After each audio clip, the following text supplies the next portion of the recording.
ఓం గంగణపతయ నమ. ఐం సరస్వత్యే నమ. క్రీం మహాకాళికాయ నమ. ద్రాం దత్తాత్రేయ నమ. హ్రీం హ్రీం బగ్లాముఖి దేవ్యే నమో నమ. జయ గురు దత్తాత్రేయాయ నమో నమ. ఓం నమ శివాయ శివాయ గురువే నమ. క్లీం కృష్ణాయ గోవిందాయ గోపీజన వల్లభాయ శ్రీకృష్ణ పరబ్రహ్మణే పరంజ్యోతిషే నమో నమ. శ్రీరామ జయ రామ జయ జయ రామ రామ. యూట్యూబ్ ప్రేక్షకులకు అందరికీ కూడా నమస్కారం అండి. నేను పాలపర్తి గురునాథ్ శర్మ, జ్యోతిషం వాస్తు సిద్ధాంతిని. మీకంతా కూడా గోచారరీత్యా గ్రహాల యొక్క స్థితిగతి కటిక వాటి ప్రభావం అంతా కూడా ఖగోళ శాస్త్ర వీరకంతా కూడా విశ్లేషణ చేసి పరిష్కారం చెప్పడం జరుగుతుంది. గ్రహాల యొక్క సంయోగం ఏ రకంగా ఉంది, ఈ యొక్క గ్రహాల యొక్క స్థితి వాటి ప్రభావం అంతా కూడా మేషాది ద్వాదశ రాశుల వాళ్ళకి ఎటువంటి ప్రభావం చూపబోతున్నాయి అనేది విశ్లేషణ చేయడం జరుగుతుంది. ప్రధానంగా శుక్రుడి యొక్క కారకత్వాలంతా కూడా విశ్లేషణ చేసుకుంటూ ప్రధానంగా గోచారీత్యా శుక్రుడు ఏ రకంగా మీకంతా కూడా శుభయోగాన్ని ఇవ్వబోతున్నాడో విశ్లేషణ చేయడం జరుగుతుంది. ప్రధానంగా శుక్రుడు శని యొక్క ప్రభావం అంతా కూడా ఈ యొక్క గోచారిత్య ఫలితాలంతా కూడా సంపూర్ణంగా విశ్లేషణ చేయడం జరుగుతుంది. ప్రధానంగా చూసుకుంటే శుక్రుడంతా కూడా ఈ యొక్క కళత్రకారకుడిగా చెప్పడం జరుగుతుంది. ప్రధానంగా శుక్రుడంతా కూడా ప్రధానంగా మీకంతా కూడా వివాహాది శుభకార్యాలు జరగాలన్నా, మంచి శుభమైన యోగాలు ఇవ్వాలన్నా కానీ శుక్రుడంతా కూడా భోగభాగ్యానికి కారణం అంతా చెప్పడం జరుగుతుంది. ప్రధానంగా శుక్రుడంతా కూడా ఐశ్వర్య ప్రదాతక లక్ష్మీకారకుడిగా చెప్పడం జరుగుతుంది. వ్యాపారంలో అభివృద్ధి కావాలన్నా, వ్యాపారంలో మంచి దక్షత రావాలన్నా, వ్యాపారంలో అష్టైశ్వర ప్రాప్తి ఆకస్మిక ధనలాభం కావాలన్నా శుక్రుడి యొక్క అనుగ్రహం అంతా కూడా మంచిగా ఉండాలి.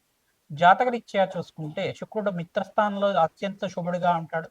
లగ్న చక్ర వేషాత్తు మీకు అంతా కూడా లగ్నం తెలిసి ఉంటే కనుక లగ్నాన్ని చూసుకోండి, లేదు రాశి తెలిసి ఉంటే కనుక రాశిని చూసుకోండి. మీకంతా కూడా శుక్రుడు అంతా కూడా ప్రధానంగా మీకు ఆకస్మిక ధనయోగాన్ని ఇచ్చే విధంగా, లగ్జరీ లైఫ్ రిచ్ లైఫ్ అనేది ఇచ్చే విధంగా శుక్రుడు అంతా కూడా కారకుడు అంటాడు. పాండిత్యానికి, వేద పట్టణానికి, ప్రధానంగా మంత్రశాస్త్రానికి అంతా కూడా అష్టైశ్వర్య యోగం ఇచ్చే విధంగా ఉంటారు. ప్రధానంగా ఎవరైతే కనుక వస్త్ర వ్యాపారాలు చేస్తూ ఉంటారో వాళ్ళకంతా కూడా శుక్రుడు అంతా కూడా అష్టైశ్వర్య యోగం ఇచ్చే విధంగా ఉంటారు. ప్రధానంగా రత్నాల వ్యాపారాలు కానీ, జ్యువెలరీ బిజినెస్ కానీ, ప్రధానంగా ఇటువంటి కారకత్వాలంతా కూడా శుక్రుడికి అంతా కూడా చెప్పడం జరుగుతుంది. పాండిత్యము, వేద పఠనం కానీ, ప్రధానంగా మంచి ఎడ్యుకేషన్ అనేది ఉండడం కానీ, మంచి స్కాలర్గా ఉండడం, పిహెచ్డి చేయడం కానీ, ఇట్లాంటి అఖండమైన జ్ఞానాన్ని అంతా కూడా పొందడం అనేది సకల శాస్త్ర ప్రామాణ్యుడిగా చెప్పడం జరుగుతుంది. శుక్రుడు అంతా కూడా భోగభాగ్యాలకు అధిపతిగా చెప్పడం జరుగుతుంది.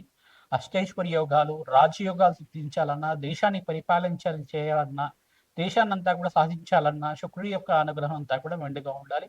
ప్రధానంగా కళలకంతా కూడా అధిపతిగా చెప్పడం జరుగుతుంది. లలిత కళలు కానీ, ప్రధానంగా ఈ యొక్క నృత్యం కానీ, గీతం కానీ, ప్రధానంగా పాండిత్యం, కవిత్వం కానీ ఇవన్నీ ఉండాలన్నా శుక్రుడి యొక్క అనుగ్రహం ఉండాలి. ప్రధానంగా కళాత్మకమైన జీవితం జీవించాలన్నా శరీరంలో కానీ, ప్రధానంగా చూసుకుంటే మంచి నృత్య కళాకారులుగా ఉండాలన్నా కానీ మంచిగా శుక్రుడి యొక్క అనుగ్రహం మెండుగా ఉండాలి. ప్రధానంగా శుక్రుడంతా కూడా ఈ యొక్క కారకత్వంతో ఉంటారు కావున మేషాది ద్వాదశ రాశుల వాళ్ళకి గోచారిత్యా శుక్రుడంతా కూడా ఈ రకంగా అనుగ్రహం ఇస్తున్నారు. శనీశ్వరుడు అంతా కూడా ఈ రకంగా అనుగ్రహం ఇస్తున్నారు. గోచారిత్యా కూడా శుక్రుడు శనీశ్వరుడు అంతా కూడా ప్రభావం అంతా కూడా మేషాది ద్వాదశ రాశుల వాళ్ళకి ఈ రకంగా ఉండబోతుంది. సంపూర్ణ విశ్లేషణ చేయడం జరుగుతుంది.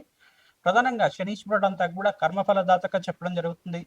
కర్మఫలదాత అయిన శనీశ్వరుడు అంతా కూడా ఇక్కడ కొన్ని రాశుల వాళ్ళకి ఏలినాటి శని ప్రభావం ఇస్తున్నారు. ప్రధానంగా అష్టమ స్థానంలో శనీశ్వరుడు సంచారం అంతా కూడా ఈ యొక్క ప్రభావం అంతా కూడా ఉంటుంది. కొన్ని రాశుల వాళ్ళకి అర్ధాష్టమ శని దోషం అనేది ఇవ్వడం, మళ్ళీ శనీశ్వరుడు యొక్క వక్ర దృష్టి అంతా కూడా కొన్ని రాశి మీద పడుతుంది. ఈ యొక్క కళత్రకారకుడైన ఈ యొక్క శుక్రుడు మరి ఈ యొక్క కర్మఫలదాత శనీశ్వరుడు అనుగ్రహం వల్ల ఈ యొక్క మేషాది ద్వాదశ రాశి వాళ్ళకి ఎటువంటి ప్రభావం చూపిస్తుంది, ఆర్థికంగా వాళ్ళకి ఎటువంటి లాభాలు గణించడానికి ఎటువంటి పరిష్కారం ఆచరించాలి, ప్రధానంగా నవగ్రహాల యొక్క స్థితిగతి సంయోగం వల్లనే అంతా కూడా ఈ యొక్క చతుర్గ్రహ కూటమి, పంచగ్రహ కూటమి, షష్టగ్రహ కూటమి అంతా కూడా గోచారిత్య సమూహం జరుగుతుంది. ప్రధానంగా ఈ యొక్క సంయోగం వల్ల ప్రధానంగా మేషాది ద్వాదశ రాశుల మీద ఎటువంటి ప్రభావం చూపిస్తున్నాయనేది సంపూర్ణంగా విశ్లేషణ చేయడం జరుగుతుంది. ప్రతినిత్యం కూడా గోమాత సేవ చేసుకోవడం వల్ల సకల గ్రహ దోష నివారణ జరుగుతుంది. కులదేవత ఆరాధన ప్రతినిత్యం కూడా ఆచరించాలి. శుక్రుడి యొక్క అనుగ్రహం కోసం ప్రయత్నించడం కూడా మహాలక్ష్మీదేవి ఆరాధన, ఈ యొక్క కనకదార స్తోత్రాన్ని చదువుకోవడం వల్ల విశేషంగా ధనప్రాప్తి లభించడానికి ఆస్కారం ఉంటుంది. బెల్లం పరమాన్నాన్ని మహాలక్ష్మీదేవికి ప్రతినిత్యం కూడా ఈ యొక్క ప్రదోష కాలంలో 6:30 నుంచి 7:30 మధ్యలో అంతా కూడా మహాలక్ష్మీదేవి అష్టకాన్ని చదువుకుంటూ, మహాలక్ష్మీదేవి అష్టోత్తరనామాలు చదువుకుంటూ కానీ, సహస్రనామాన్ని చదువుకుంటూ కానీ ఈ యొక్క బెల్లం పరమాన్నాన్ని అంతా కూడా నివేదన చేయడం వల్ల మహాలక్ష్మి స్థిరనివాసం లభించడానికి ఆస్కారం ఉంటుంది. కలత్రకారకుడైన ఈ యొక్క శుక్రుడంతా కూడా వివాహాది శుభకార్యాలు జరగాలన్నా, వంశాభివృద్ధి కలగాలన్నా, మీకు అన్యునమైన దాంపత్యం కలగాలన్నా, అఖండమైన సుఖ జీవితం లభించాలన్నా, భోగభాగ్యమైన రాజయోగాలు సిద్ధించాలన్నా శుక్రుడు అనుగ్రహం కావాలి. ఇక్కడ కర్మఫలాలకి శనీశ్వర అనుగ్రహం కూడా మంచిగా ఉండాలి.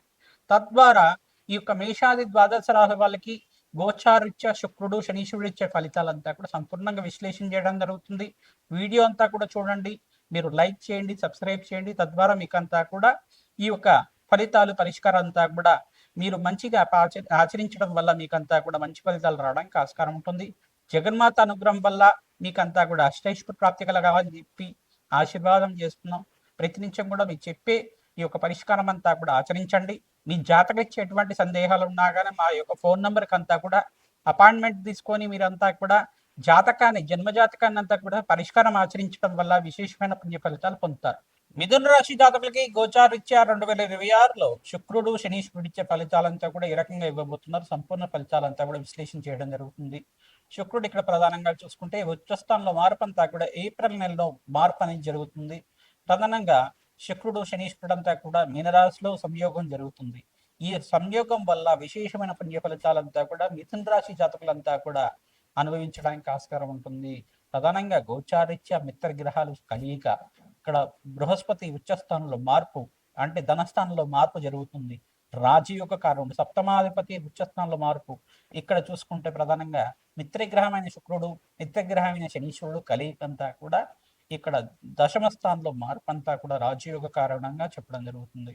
ప్రధానంగా చూసుకుంటే మీకు జాతకరీత్యా ఉన్న సర్వ గ్రహదోష నివారణ అంతా కూడా అవ్వడానికి అత్యంత శుభమైన ఫలితాలంతా కూడా ఈ సంవత్సరం చూడడానికి ఆస్కారం ఉంటుంది. వివాహాది శుభకార్యాలు జరగాలన్నా, సంతాన యోగం సిద్ధించడానికన్నా, వంశాభివృద్ధి కలగాలన్నా అత్యంత శుభమైన కారణంగా చెప్పడం జరుగుతుంది. ప్రధానంగా విదేశీయానం కోసం ఎవరైతే ప్రయత్నాలు చేసుకుంటున్నారో విద్య కోసం కావచ్చు, ఉద్యోగం కోసం కావచ్చు, శీఘ్రంగా విదేశీయాన యోగం అంతా కూడా కార్యస్థితి కలగడానికి ఆస్కారం ఉంటుంది. ఈ యొక్క శుభ సంకేతాలంతా కూడా గ్రహాల యొక్క స్థితిగతి, వాటి భ్రమణం అంతా కూడా శుభమైన సంకేతాలంతా కూడా ఇవ్వబోతున్నాయి. కావున మంచి వార్తనంతా కూడా వినడానికి, శుభవార్త వినడానికి ఆస్కారం ఉంటుంది. ప్రతినిత్యం కూడా ఈ యొక్క మహాలక్ష్మీదేవి ఆరాధన, బగలాముఖి దేవి ఆరాధన శ్రేష్టమైన ఫలితాలు పొందుతారు. రాజశ్యామల యజ్ఞాధికరతలు చేసుకోవడం వల్ల విపరీత రాజ్యోగ సిద్ధి రావడానికి ఆస్కారం ఉంటుంది. నవగ్రహాలకి అభిషేకము, నవగ్రహ శాంతి పూజలంతా కూడా ఆచరించుకోవడం, శుక్రుడికి, శనీశ్వరుడికి, రాహువుకి, బృహస్పతికి, అంగారకుడికి జపము హోమాది కార్యక్రమాలు ఆచరించుకోవడం వల్ల జాతకరీత్యా సర్వ ప్రతిబంధకాలంతా కూడా తీరి అష్టైశ్వర ప్రాప్తి పొందడానికి ఆస్కారం ఉంటుంది. ప్రతినిత్యం కూడా నవగ్రహాలకి అభిషేకాలంతా కూడా ఆచరించండి. పరమేశ్వరుడు ప్రీతికరంగా నారికల జలంతో, ద్రాక్షరసంతో అభిషేకం చేయించుకోవడం వల్ల శుభవార్త వినడానికి ఆస్కారం ఉంటుంది. ప్రతినిత్యం కూడా ఆంజనేయ స్వామి వారికి ఈ యొక్క సింధూర అభిషేకాది కార్యక్రమాలు ఆచరించుకోవడం వల్ల శ్రేష్టమైన ఫలితాలు పొందుతారు. ప్రతినిత్యం కూడా ఆంజనేయ స్వామి వారి దేవాలయంలో 41 ప్రదక్షిణాలు ప్రతిరోజు కూడా ఆచరించడం వల్ల శ్రేష్టమైన ఫలితాలు పొందడానికి ఆస్కారం ఉంటుంది. శ్రీమాత్రే నమః. మేషాది ద్వాదశ రాశుల వాళ్ళకి సంక్రాంతి శుభాకాంక్షలు అందరూ కూడా విశ్లేషణ చేయడం జరుగుతుంది. ప్రధానంగా సంక్రాంతి వేళల్లో అంతా కూడా ప్రధానంగా 14, 15, 16 తారీఖులో అంతా కూడా సంక్రాంతి అంతా కూడా జరుపుకోవడం జరుగుతుంది. 14 తారీఖు రోజున ప్రధానంగా భోగి, 15 తారీఖు రోజున సంక్రాంతి, మకర సంక్రాంతి అంతా కూడా సూర్య భగవానుడు అంతా కూడా చూసుకుంటే మకర రాశిలో ప్రవేశం చేయడం అనేది విశ్లేషణ చేయడం జరుగుతుంది. ప్రధానంగా ఈ యొక్క ఉత్తరాయణ పుణ్యకాలంలో అంతా కూడా శ్రేష్టమైన ఫలితాలు పొందడానికి ఆస్కారం ఉంటుంది. అఖండమైన శుభయోగానంతా కూడా మేషాది ద్వాదశ రాశుల వాళ్ళు ఈ సంక్రాంతి తర్వాత నుంచి అఖండమైన శుభయోగాలు సిద్ధించడానికి ఆస్కారం ఉంటుంది. ప్రధానంగా ఈ యొక్క సంక్రాంతి రోజున మీరంతా కూడా విశేషమైన కులదేవత ఆరాధన చేసుకోవాలి. విశేషంగా కులదేవత ఆరాధన చేసుకోవడం వల్ల రాజయోగాన్ని చూస్తారు. మహాలక్ష్మీదేవి ఆరాధన చేసుకోవడం వల్ల భోగభాగ్యాలు, రాజయోగం సిద్ధిరవడానికి, అఖండమైన ఐశ్వర్య ప్రాప్తి కలగడానికి ఆస్కారం ఉంటుంది. ధనయోగం సిద్ధిరవడానికి ఆస్కారం ఉంటుంది. గోమాత సేవను ఆచరించడం, విశేషంగా సంక్రాంతి రోజున గోమాతనంతా కూడా పూజ చేసుకోవడం వల్ల పాడి పంట అంతా కూడా ఐశ్వర్య ప్రాప్తి కలగడానికి ఆస్కారం ఉంటుంది. ధనలక్ష్మి ఆరాధన చేసుకోవడం వల్ల అఖండమైన పుణ్యప్రాప్తి కలుగుతుంది. ధాన్యలక్ష్మి ఆరాధన చేసుకోవడం వల్ల ధాన్యానికి లోటు లేకుండా అఖండమైన శుభ ఫలితాలు పొందడానికి ఆస్కారం ఉంటుంది.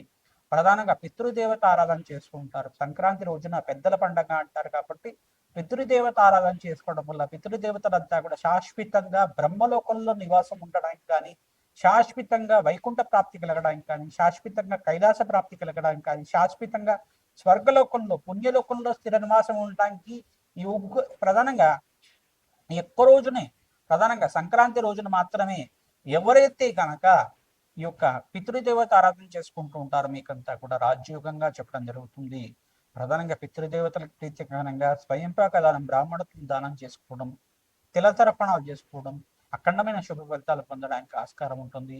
ప్రధానంగా పితృదేవత ఆరాధన చేసుకోవడం వల్ల పితృదేవతకు ప్రీతికరమైన వంటకాలన్నీ కూడా నివేదన చేసి గృహంలో ఉండే వాళ్ళు ప్రధానంగా స్వీకరించడం వల్ల అఖండమైన పుణ్య ఫలితాలు పొందడానికి ఆస్కారం ఉంటుంది. ప్రధానంగా వీరంతా కూడా పితృదేవత ఆరాధన చేసుకోవడం వల్ల బ్రాహ్మణత్వంకంతా కూడా మహావిష్ణు స్వరూపంగా భావించి ధాన్యము, ఈ యొక్క స్వయంపాకము, వస్త్రదానం చేయడం వల్ల అఖండమైన పుణ్య ఫలితాలు పొందడానికి ఆస్కారం ఉంటుంది. సంఘంలో గౌరవం పెరుగుతుంది, ప్రేమ ప్రఖ్యాత లభించడానికి ఆస్కారం ఉంటుంది, రాజ్యోగ స్థితి రావడానికి ఆస్కారం ఉంటుంది, మహాలక్ష్మీదేవి అనుగ్రహం లభిస్తుంది. తద్వారా వీరంతా కూడా ఈ పుణ్యమైన కార్యక్రమాలు చేయడానికి ఆస్కారం ఉంటుంది. కావున ఉత్తరాయణ పుణ్యకాలంలో ప్రధానంగా మీ జాతకరీత్యా ఉన్న సర్వగ్రహ దోష నివారణ చేయడానికి ప్రయత్నం చేయండి. ఈ యొక్క రాజశ్యామల యజ్ఞాధికరతలు కానీ, బగలాముఖి శాంతి హోమాది కార్యక్రమాలు కానీ, ప్రధానంగా ఈ యొక్క కమలాత్మక దేవి హోమాది కార్యక్రమాలు కానీ, ఈ యొక్క లక్ష్మీ కుబేర శాంతి హోమాది కార్యక్రమాలు కానీ ఉత్తరాయణ పుణ్యకాలంలో ఆచరించుకోవడం వల్ల అఖండమైన పుణ్య ఫలితాలు పొందడానికి ఆస్కారం ఉంటుంది. ఉత్తరాయణ పుణ్య కార్యక్రమంలో ప్రధానంగా విశేషంగా స్నానానికి విశేషమైన ఫలితాలు చెప్తారు, జపానికి విశేషమైన ఫలితాలు చెప్తారు, నామస్మరణ చేసుకుంటూ ఉండాలి. ప్రధానంగా ఉత్తరాయణ పుణ్య కాలంలో అంతా కూడా భగవత్ ఆరాధన చేసుకోవడం శ్రేష్టమైన ఫలితాలు, మోక్ష జ్ఞానాన్ని ఇచ్చే విధంగా ఉంటాయి. శ్రీమాత్రే నమః.